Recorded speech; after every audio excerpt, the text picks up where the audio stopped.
6:45 a.m. This is the Sri Lanka Broadcasting Corporation. The news edited by J. Yogaraj and read by Mario Vijayavardhana. The headlines.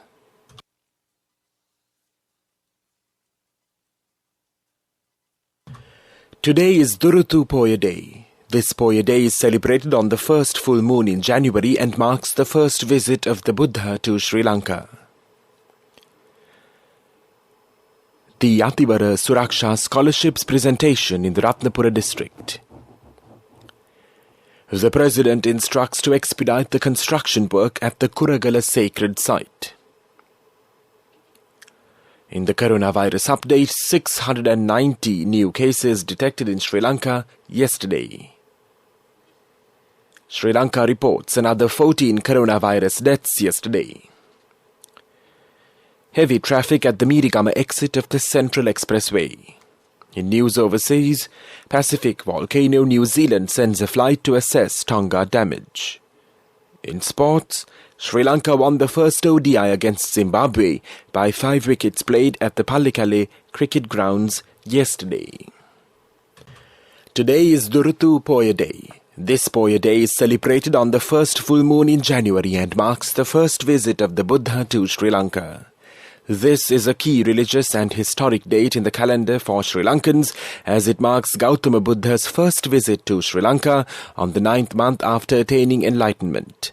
The Buddha first visited Mahayangana in the Uva province of Sri Lanka about 2,500 years ago.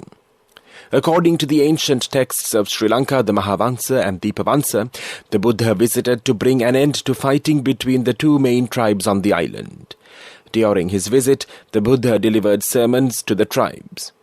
After listening to the sermons, the tribes gave up fighting with each other and started to respect each other with dignity.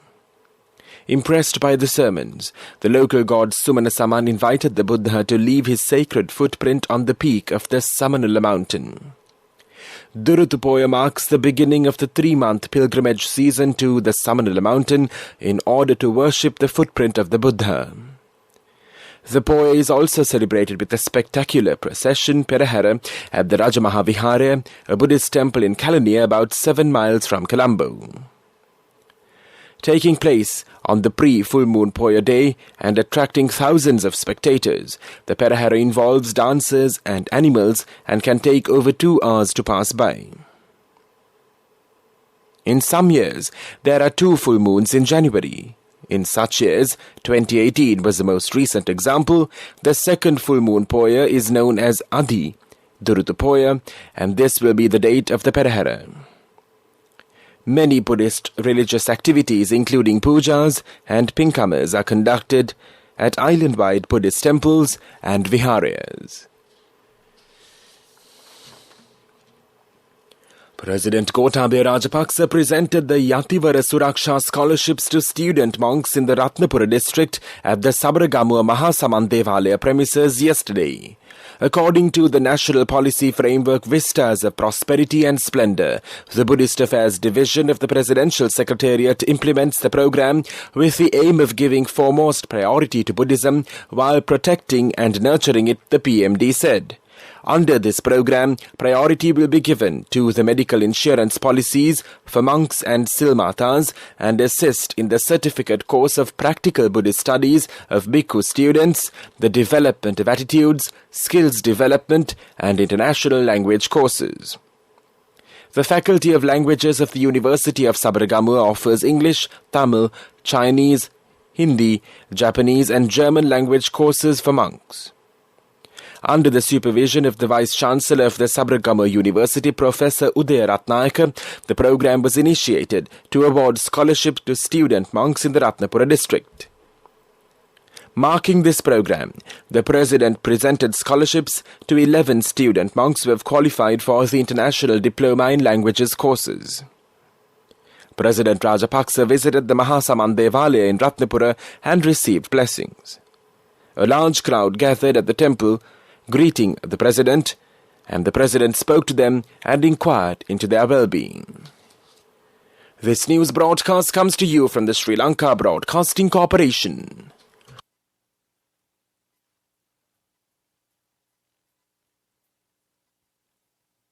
President Gotabaya Rajapaksa, who visited the Kuragala sacred site yesterday, instructed the relevant officials to expedite the construction work at the site. The Kuragala sacred site is located in the Kaltota Valley, 30 kilometers from Balangoda in the Sabaragamuwa province. The sacred site, with 13 caves where the great Arahats lived, has a long history. President Rajapaksa visited the sacred site and inspected the restoration work of the Dagaba, the Buddha statue and the Dharma hall. Development work of the Kuragala temple premises is being carried out under the leadership and the guidance of the founder of the Nelligala International Buddhist Centre, Venerable Vaturakumbure Dhammaratana Thero. President Rajapaksa, who inspected the construction work, instructed the relevant officials to expedite the construction of the road network around the sacred area and the Dharma hall, which is designed to accommodate up to 2,000 people. President Rajapaksa, who engaged in a cordial discussion with the people gathered at the temple premises, inspected the adjacent area.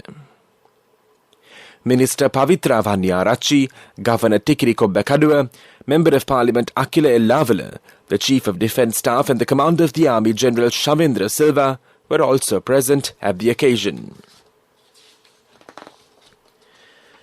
The Health Ministry says that another 690 persons have tested positive for the coronavirus yesterday.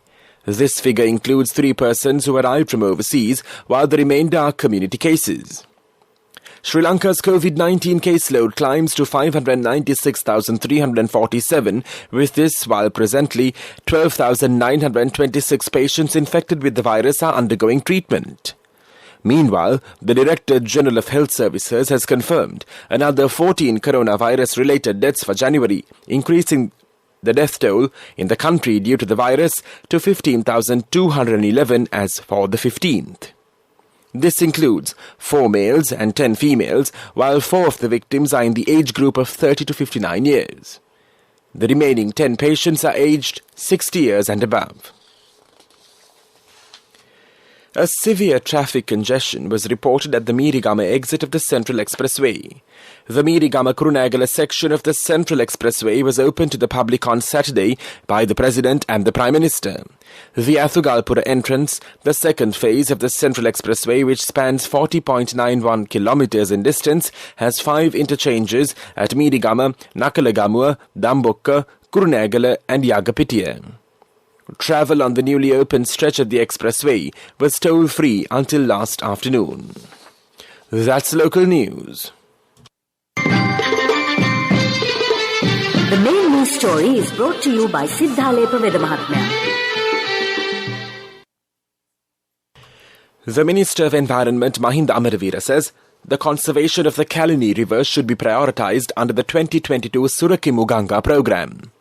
The minister, speaking at a meeting of the National Steering Committee of the Surakimuganga program, recently said 200 million rupees is expected to be allocated for this purpose. Minister Amaravira said the Kalini River was at threat due to various human activities. The main news story was brought to you by Siddhalepa Vedamahatmya. And now in Watchlight, health authorities have requested the public to follow the health guidelines strictly as the coronavirus infections crossed the 600 mark for the last few days. Although it was observed that there was a sharp drop in the coronavirus infections during the last few days, this cannot be taken for granted, health authorities warn. The Director General of Health Services, Dr. Asela Gunawardena, said that it is a high risk for the public to get involved in large gatherings or get-togethers. He requests the public to refrain from travelling between the provinces. He points out that 500 to 600 coronavirus patients are still being reported daily in the country. Therefore, he emphasises that the pandemic can spread rapidly again if the public acts irresponsibly. Coming up, World News.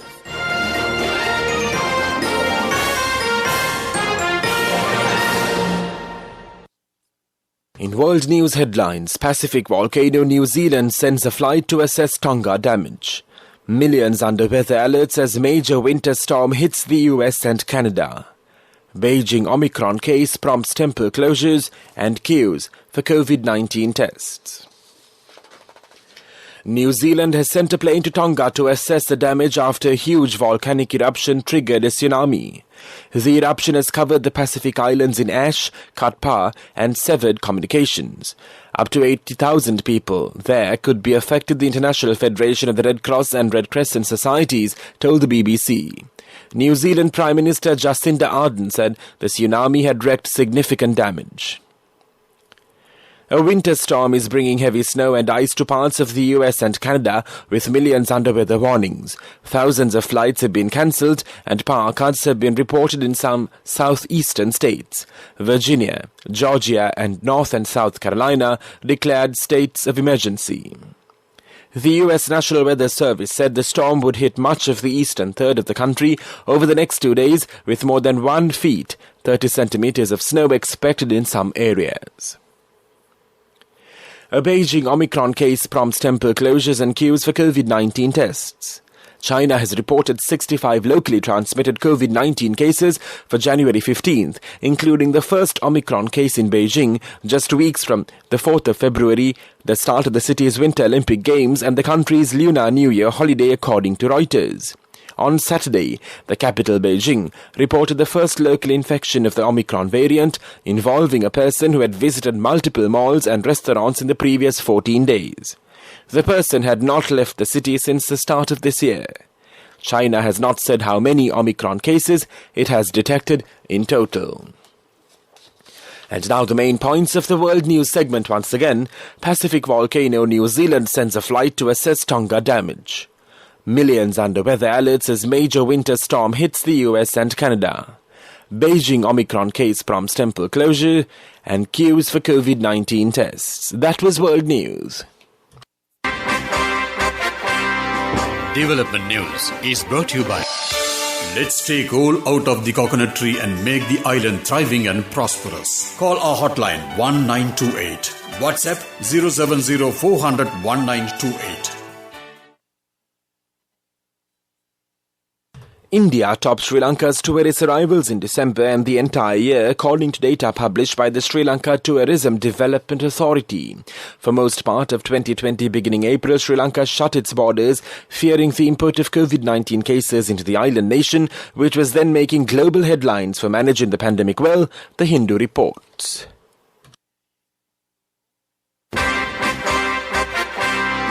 Development News was brought to you by the coconut tree is well grown in almost all the parts of the island. It is an exceptional source of extra income. The shell, the husk and almost all the parts of the coconut tree makes you money, providing you with an excellent extra source of income. It will also help to nourish the economy of the country. You will be guided with all necessary informations regarding the coconut cultivation, with the novel cultivation techniques and all other related and upgraded informations by the Coconut Research Institute, Lunavilla. Call our hotline 1928. WhatsApp 070 400 1928. And now in sports news in cricket, Sri Lanka won the first ODI against Zimbabwe by 5 wickets. The match was played at the Pallekele International Cricket Stadium in Pallekele with a large gathering of spectators after 18 months. The spectators enjoyed the match watching from the ground. Zimbabwe's skipper Craig Ervin won the toss and elected to bat. Accordingly, Zimbabwe made 296 for 9 in 50 overs. In reply, Sri Lanka reached the victory target, losing only 5 wickets in 9 balls to spare. The home side has named a 17-member squad for the ODI series. For Zimbabwe, Craig Ervin holds the captainship role. The visitors have named a 15-member squad for the away ODI series. Sri Lanka and Zimbabwe have played 57 games. Sri Lanka has won 44 matches, while Zimbabwe has won 11 games. There were 2 games that ended with no result. While playing in Sri Lanka, both the teams have played 13 ODIs. Sri Lanka bagged victories in 10 games, while Zimbabwe emerged victorious in 3 encounters. Cash through NSP globally and win wonderful gifts locally. From October 1st, 2021 to December 31st, 2022, remit a minimum of $100 or an equivalent amount in any foreign currency 3 times through NSB U Trust. Business News, sponsored by National Savings Bank, the safest place for your money. Lanka Restaurants and Caterers Private Limited, a sister company of the Lanka Ice Group of companies, will be investing over 600 million rupees to diversify to the leisure segment and expand their Clements restaurant and banquet business.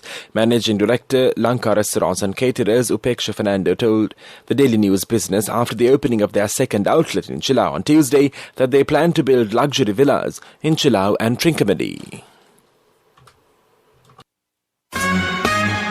Business News, sponsored by Cash through NSP globally and win wonderful gifts locally. Will you be the lucky winner of the NSP Golden Jubilee? 50 gold sovereigns for the top prize winner of the NSP Golden Jubilee. Scooters for the 10 second prize winners. iPhones for the 10 third prize winners. Mountain bikes for the 29 fourth prize winners. From October 1st, 2021 to December 31st, 2022. Remit a minimum of $100 or an equivalent amount in any foreign currency 3 times through NSB U Trust. Economic news, courtesy of... I bought my daughter a laptop for her work by managing my finances. Whatever the expenses may be, I can't afford to miss out on life's special moments like her birthday or our anniversary. So you need to invest to make your family's future flourish. Saving money isn't easy when you have responsibilities. That's why we promise to give you the best returns and guarantee on your investment. LOLC Finance Fixed Deposits. Maximize your savings. LOLC Finance PLC, incorporated on the 13th of December 2001, is rated SLA stable by ICRA Lanka Limited and is licensed by the Monetary Board of the Central Bank of Sri Lanka under the Finance Business Act No. 42 of 2011. Recognizing the need to revitalize tourism, the European Union and the United Nations Development Programme in Sri Lanka have come together to support the government and the people of Sri Lanka to build back tourism as a resilient and sustainable sector through the Transforming Tourism in Sri Lanka Emerging from Crisis as a Strong, Resurgent and Rebranded Industry project. A key expected outcome of this initiative is to strengthen the tourism policy framework and institutional capacity at a national level, providing vital policy direction to rebuild, recover and trigger transformational change for more sustainable and inclusive tourism in the island. This in turn will aid in protecting Sri Lanka's best features, its natural resources, culture and history, while benefiting local communities, taking us a step closer to achieving the Sustainable Development Goals, leaving no one behind. Saving money isn't easy when you have responsibility. That's why we promise to give you the best returns and guarantee on your investment. LOLC Finance Fixed Deposits. Maximize your savings. LOLC Finance PLC, incorporated on the 13th of December 2001, is rated SLA stable by ICRA Lanka Limited and is licensed by the Monetary Board of the Central Bank of Sri Lanka under the Finance Business Act No. 42 of 2011. The Weather Report. The Met Department says several spells of showers will occur in the northern, north central, eastern and the Uva provinces and in the Matale district. Showers or thundershowers will occur at several places in the western and the Sabaragamu provinces and in the Galla, Matharakandi and the Nuwara Eliya districts after 2 p.m. Fairly heavy showers above 75 millimeters may occur at some places in the Sabaragamu province and in the Nuwara Eliya, Kalutara, Galla and Mathara districts. The general public is kindly requested to take adequate precautions to minimize the damages caused by temporary localized strong winds and lightning during the thunder showers. This weather report was issued this morning at 4:30 a.m. Further details could be obtained by visiting the official website of the department. Meanwhile, the international weather forecast website AccuWeather.com reports that the day's weather will be bright with occasional showers. Today's daytime temperature would be around 29 degrees Celsius. There will be light showers in many places in the Colombo district in the night. Tonight's temperature will be around 25 degrees Celsius and there will be scattered showers in select spots late in the night. The ground temperature would be 25 degrees Celsius at the time of this news broadcast. The Air Quality Index AQI is 19, which shows a fair condition in Colombo. The air quality is generally acceptable for most individuals. That was the weather report. And now the headlines of this news broadcast once again. Today is Durutu Poya Day. This Poya Day is celebrated on the first full moon in January and marks the first visit of the Buddha to Sri Lanka. The Yativara Suraksha Scholarships presentation in the Ratnapura district. The President instructs to expedite the construction work at the Kuragala sacred site. In the coronavirus update, 690 new cases detected in Sri Lanka yesterday. Sri Lanka reports another 14 coronavirus deaths yesterday. Heavy traffic at the Mirigama exit of the Central Expressway. In news overseas, Pacific volcano, New Zealand sends a flight to assess Tonga damage. In sports, Sri Lanka won the first ODI against Zimbabwe by 5 wickets, played at the Pallekele cricket grounds yesterday. That concludes this news broadcast.